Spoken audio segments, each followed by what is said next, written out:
Welcome back to another incredibly high yield video brought to you by Dirty Medicine. In today's video, I'm going to be teaching you about the different types of shock. Now, I hope that you're calm. I hope that you're not having a panic attack. The things that you need to focus on when you're learning the different types of shock are two main high yield points. And I'm going to pay special attention to these 2 points as I move throughout the video today. The first is the pathophysiology. So we've got 5 different types of shock, okay? And in these 5 different types of shock, you need to understand what is going on with the pathophysiology that takes you from the underlying insult or the underlying problem and ultimately leads to shock, okay? The second thing that you need to know is what's happening to all of our different cardiogenic parameters, and I'll explain what I mean by that in just a second. But what's happening to all of our different cardiogenic parameters in each of these different types of shock. Now, when I say cardiogenic parameters, I'm talking about things like what's happening to cardiac output, what's happening to heart rate, what's happening to the systemic vascular resistance, what's happening to the oxygen saturation, what's happening to the pulmonary capillary wedge pressure. So all of these different things that I've just mentioned can be measured, and they're different in each of these 5 different types of shock. So on USMLE and on Comlex, the test writers have an awesome question that they can ask you. They can describe a type of shock either by telling you the name of the shock directly or telling you about the insult or the underlying pathophysiology and forcing you to recognize which type of shock it is. And then they can ask you a really challenging question such as, which of the following sets of up-down arrows might you expect to find? And what they'll do is they'll have this tiny little chart with all of those things I just mentioned, cardiac output, heart rate, etc. And they'll have up and down arrows, and you'll have to pick the right answer. So because there's so much information that you need to know about the different types of shock, the underlying pathophysiology, what's happening, and how all of those cardiogenic parameters change, this is a topic that medical students hate. So my goal in this video is to first go through all of the shock types one at a time. And before we even get into that, I'll start with a little flow chart that'll help you conceptualize the different types of shock. We'll talk about each type of shock individually, paying special attention to the causes and the underlying pathophysiology. And as I move through this video, we'll create a chart with all of those up-down arrows that you need to know. So this video is shock. Now, the first way that you should think about shock is how do you conceptualize this into its different types? So the first question that we should ask ourselves is, what's the main problem that's going on in order to determine which type of shock we're dealing with? And really what I'm talking about are 3 different things. Option 1, the heart doesn't work. Option 2, there's a change in fluid status. Or option 3, which is sort of a more specific version of option 2, there's low levels of fluid. If the heart doesn't work, we're talking about cardiogenic shock. If there's a change in fluid status, we're talking about distributive shock. And don't get overwhelmed by the term distributive. Think about it. If there's a change in fluid status, there is a change in the distribution, or distributive, there's a change in the distribution of fluid in the body. And if there's simply low levels of fluid, we're talking about hypovolemic shock. So it should be rather easy to conceptualize this so far. If the heart doesn't work, it's cardiogenic. Kind of makes sense because cardio is in the name. If there's a change in the distribution of fluid or a change in fluid status, it's distributive shock. And if there's low fluid, it's hypovolemic shock. And after all, hypovolemic means low volume. Now, let's touch on one more question that we need to ask ourselves. If you look at distributive shock, this is technically an umbrella term that can describe 3 different types of shock. So distributive shock itself is really 3 different types.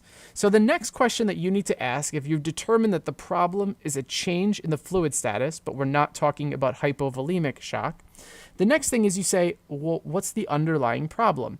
And this can be 3 different underlying problems, which will help us better classify which type of distributive shock we're actually talking about. So this is a specifier because distributive shock is an umbrella term that really describes 3 different types of subtypes of shock.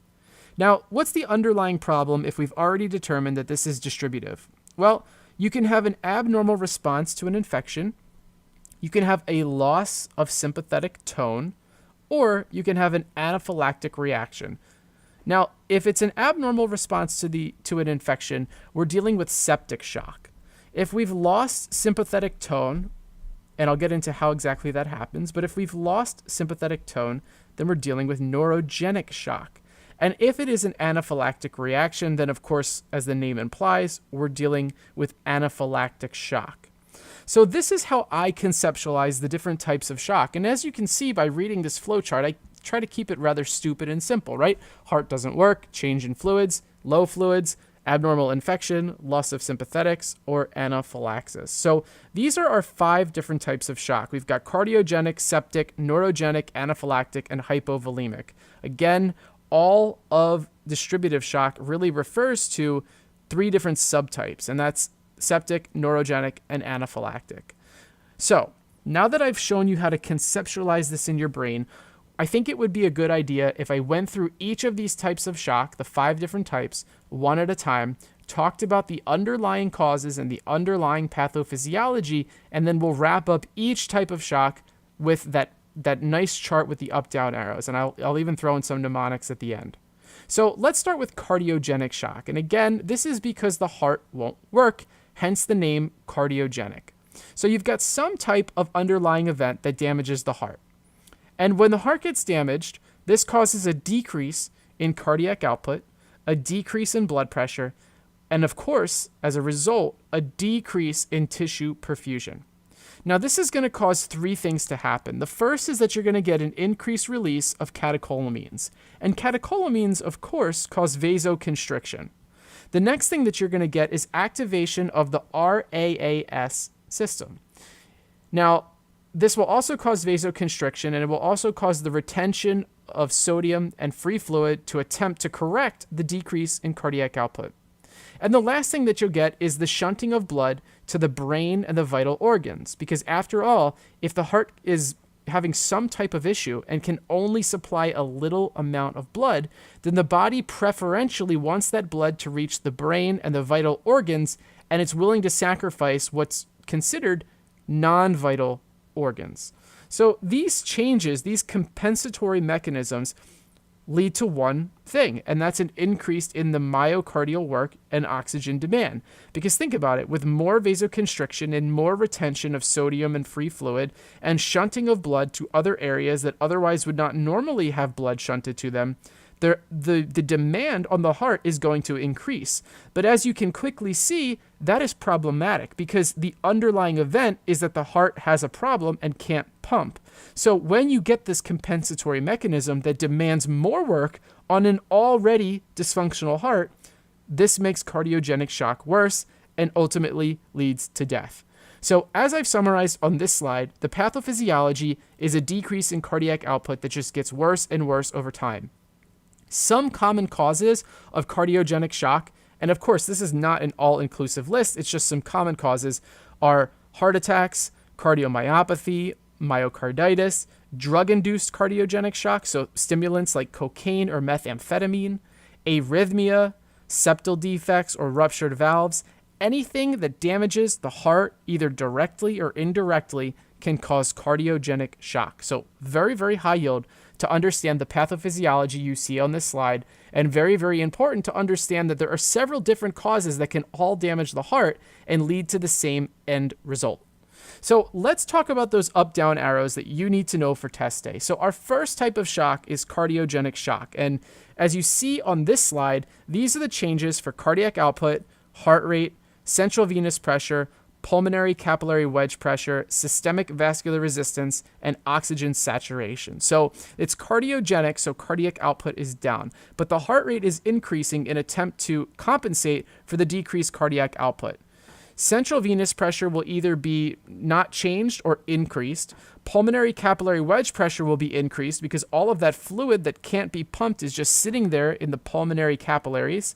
The systemic vascular resistance is increasing as part of the compensation. And of course, our oxygen saturation is down. So that's cardiogenic shock. Take a little bit of time and rewind the video if you want to hear me explain these up-down arrows once again. But if we go back to our flow chart, we've already covered 1 of 5 of the types of shock that you need to know. So cardiogenic shock, heart doesn't work, done. You guys are cruising. Let's move on to hypovolemic shock, and then we'll wrap up at the end with distributive since it actually has 3 different subtypes. So hypovolemic shock, what's going on? Well, there's some underlying event that causes a loss of fluid. Okay, so fluid is leaking out of the pipes, and that's going to decrease the intravascular volume in the body. Now, when this happens, you should think of 2 different causes. A decrease in intravascular volume has 2 different causes, and they're either considered hemorrhagic or non-hemorrhagic.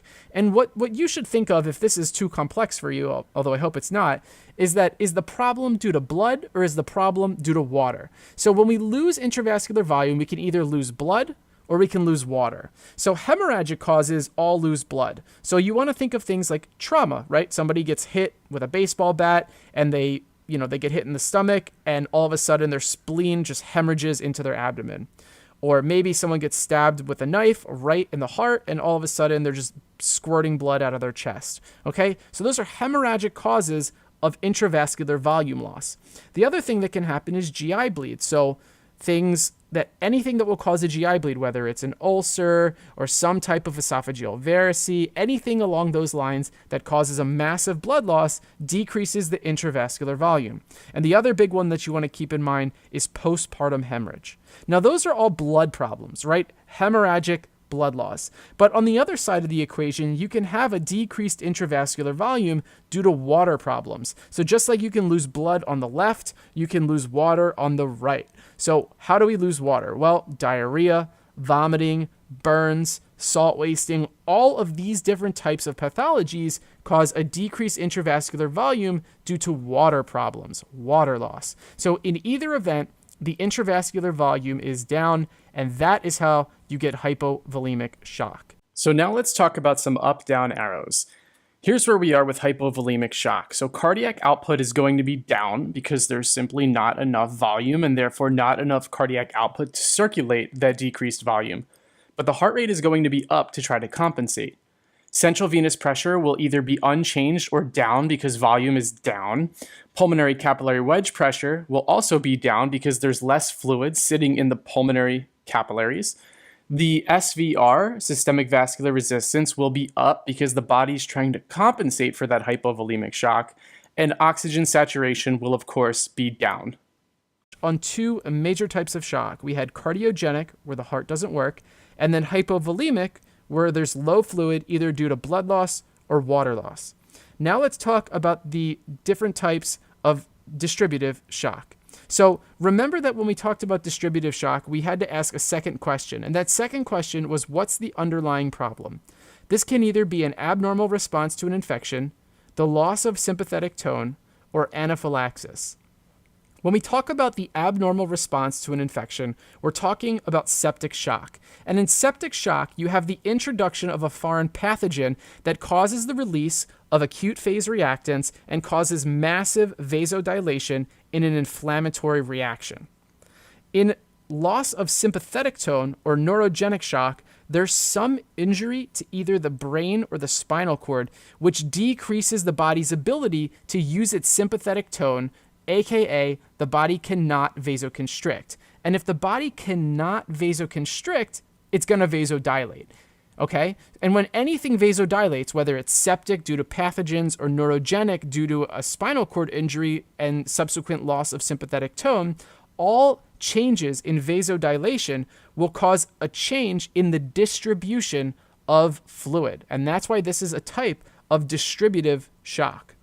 Now, in anaphylaxis, you're obviously having an anaphylactic reaction, and this is an IgE-mediated type 1 hypersensitivity reaction that causes changes in histamine and mast cells, which also leads to a massive vasodilation, but this is mediated because of a type 1 hypersensitivity reaction.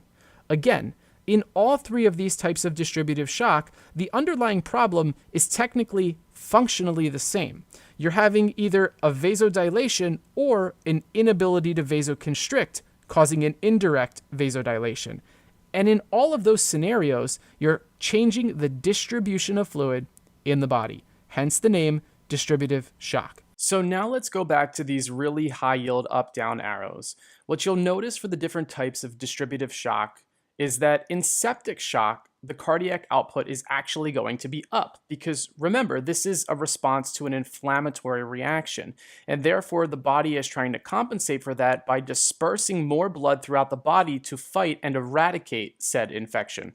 Also, heart rate will be up for the same reason.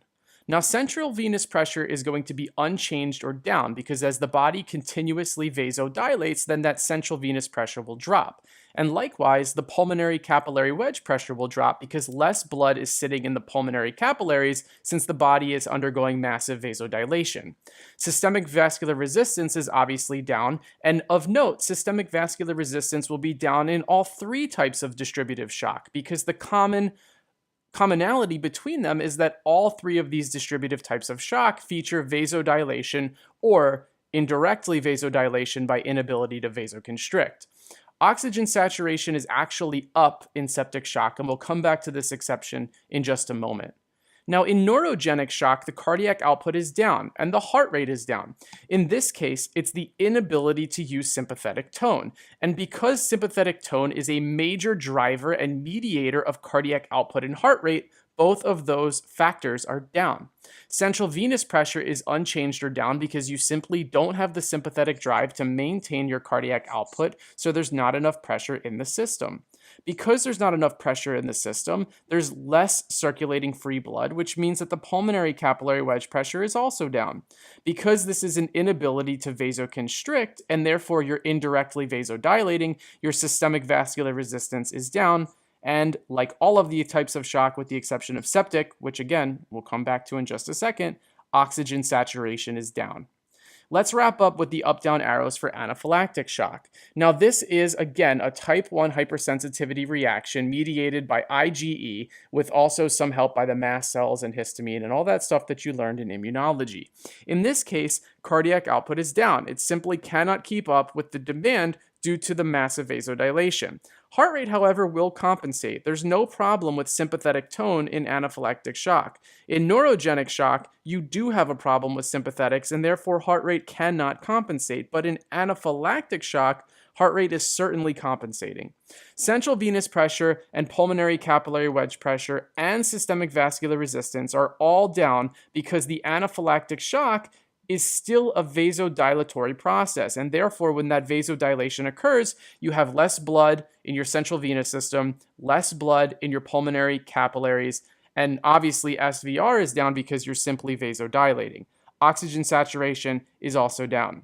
Now, I told you that an exception to the rule with oxygen saturation was in septic shock, and this is beyond the purpose of this discussion. You don't really need to know this for USMLE and COMLEX, but just briefly, oxygen saturation will be up, but oxygen delivery will be down. So even though there's more oxygen saturation, and this is a byproduct of any inflammatory process, the actual delivery of that oxygen to target tissues is down. But when you're looking at a chart, you'll see that arrow going up because oxygen saturation itself is increased. The way that you should memorize this is to remember that septic equals sat. Just match up those S's. Septic shock is the one where sat is up. So septic is sat. Just remember that septic goes with sat, and you'll remember that it's the exception to this rule. The other exception that you should pay close attention to is neurogenic shock with heart rate being down.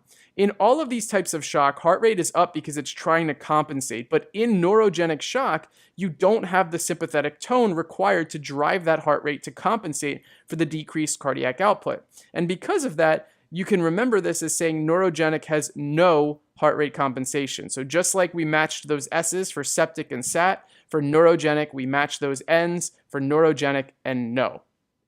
Now let me pause for a second because this is the end of the video.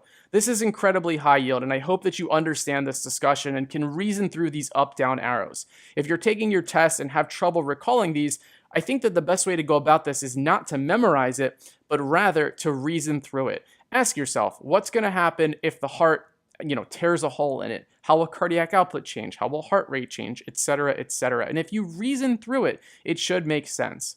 Good luck and keep getting those points.